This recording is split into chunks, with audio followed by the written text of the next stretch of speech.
Hey, what's up, everybody? Welcome to Indie Comics Review. This is the show where every week I review 3 indie comic books. If that's the kind of content that you find interesting, be sure to hit the like button and the subscribe button. And there's a link down below to my Alternative City shop where I sell t-shirts, pins, magnets, comic books that I make, and all kinds of other cool stuff. So let's get started right away with the first book, which is Until My Knuckles Bleed, One Deadly Shot, #1. Now, this is a one-shot comic by Victor Santos and is on the Behemoth Comics label.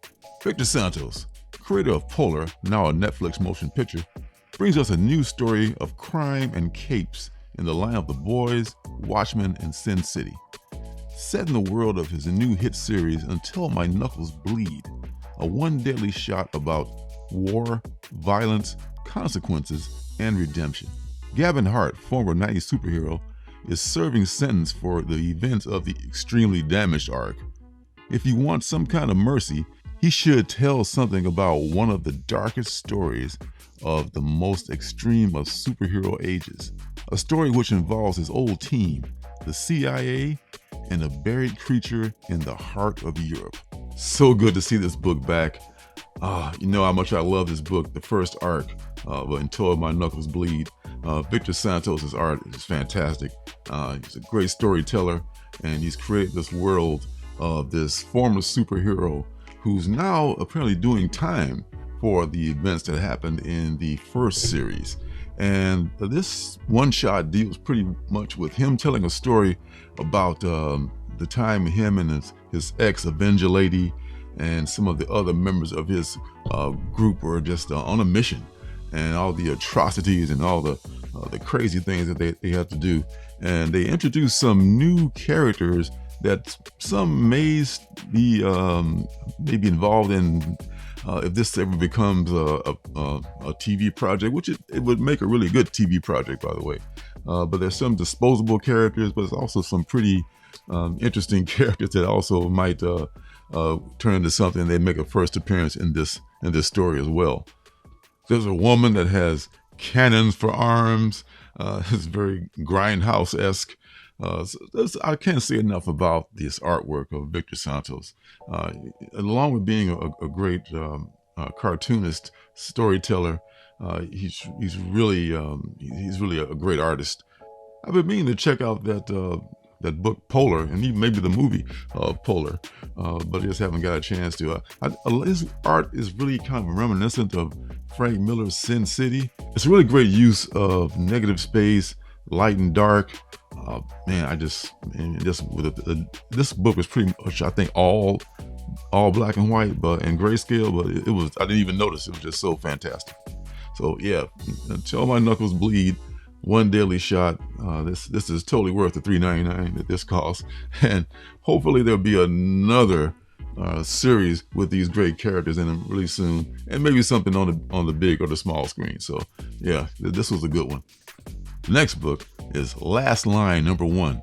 It is written by Richard Denick and drawn by Jose Holder, and it's on the Aftershock Comics label. Sally Hazard just had the worst day of her life. While on a usual shift as a driver for the Tube, the unthinkable happened when a man is pushed in front of her train and killed. But there's something strange here.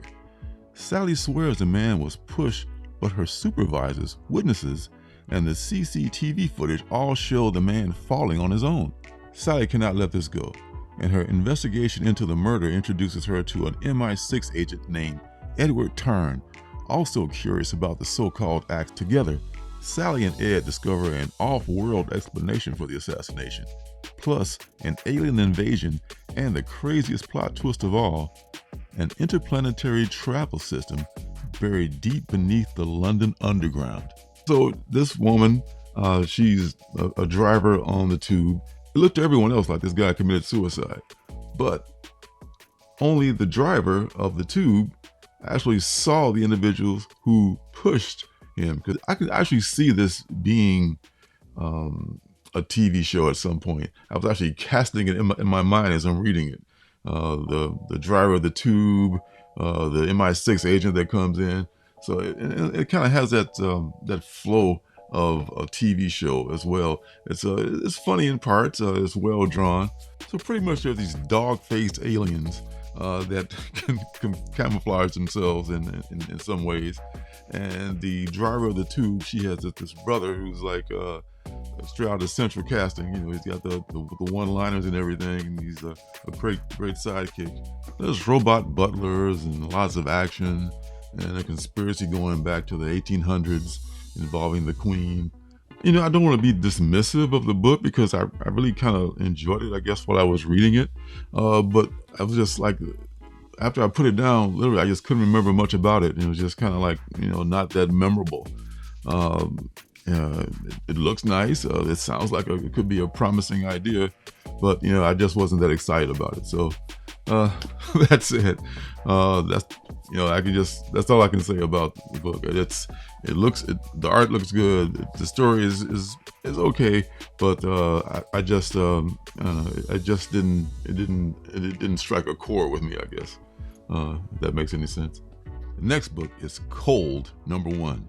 It's written by Michael Patrick Rogers and drawn by Federica Manchin, and is on the Source Point Press label. In a modern-day Ebenezer Scrooge-esque tale, a cruel old man named Homer goes ice fishing with his dog. The man is desperate to resolve the guilt that burns deep down in his conscience. Homer went fishing for forgiveness, but all he caught was hell.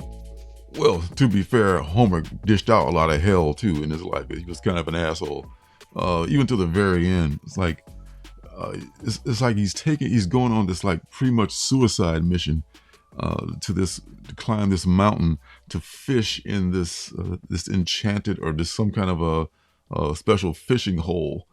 He's got to fish in one more time. He's like 83, I think it is, and he brings his dog with him. Like, why would you bring your dog on a suicide mission? You know, you cared about the dog, you would give it away to a friend or someone who would take care of it. But you know, it's just so complex how bad this guy is. So he's fishing in this magic, or this some kind of fishing hole that he had to find on the mountain and climb a mountain to get to. And every time he pulls up something, it's not a fish, but it's one of his ex-wives. And they go through this whole thing about how their relationship was. It was great in the beginning, then in the end it was not so great, and then they all had some opinion, usually negative opinions about him. And it talks about him as a pro wrestler at some point as he goes through these wives, and then again he's a heavy metal drummer. It's really kind of for a lot to lump into one issue, and I feel like this could have really worked better if it had been like 3 issues. If I had time to get to know this guy, I think it would have been more interesting rather than just like showing these flashes and him apologizing profusely like over and over again. It didn't move me as much. Even with the big reveal at the end on the final page, it wasn't as moving as it could have been if I had more of a connection to this guy, or seen the good and the bad in both him and the other characters. So I think just to make it that kind of rushed in one issue, maybe that's the only deal they had. I don't know. But I would have tried to make that into a multi-issue book, just to build the characters more, and more empathy for some of the characters, or antipathy, if you will, for one of them. But that's just my opinion. The art's great. Love the art. It goes well with the storytelling and everything. But I just think this, for one issue, it feels kind of rushed.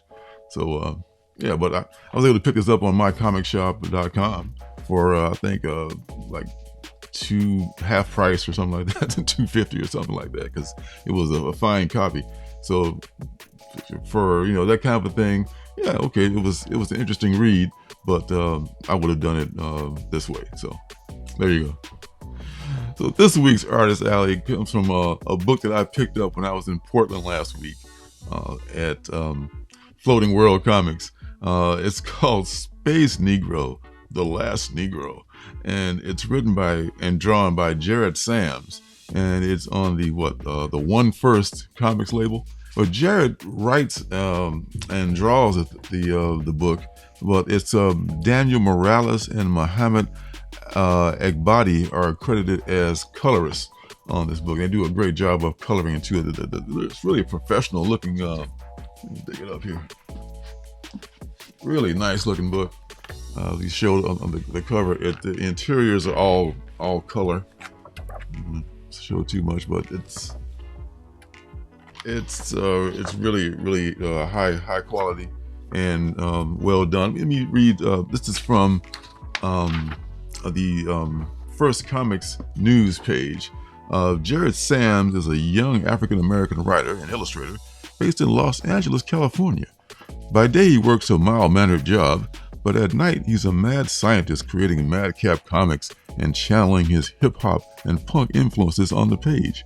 His North Star is to produce impactful art and use his talent as an amp for those that struggle to be heard. Yeah, that's the creator's bio there, and I tell you, this is really if you're not easily offended, first of all, too, because it's if you're offended by the N-word at all, it's thrown around like a like a hand grenade. So if that's gonna bother you, then this might not be for you. But if you have a sense of humor, this is a pretty funny book. There's an AI identity that's like the essence of this GOP wife, and she's like in the story with him. It's like it's really funny stuff. I'll leave a link down below to the First Comics news page, and you can find out there how to pick up a copy of this book. There's a question at the bottom. I have to read this final question here, though. First Comics asking, what makes Supernova Watkins so cool? No true comic fan should miss this comic. And his response is, black ass Buck Rogers, fly Flash Gordon, sucker free Star Wars. Yo guys, what if Jim Starlin made Blazing Saddles? Space Negro, motherfucker, that's what. I honestly believe there's nothing else like this book on the stands.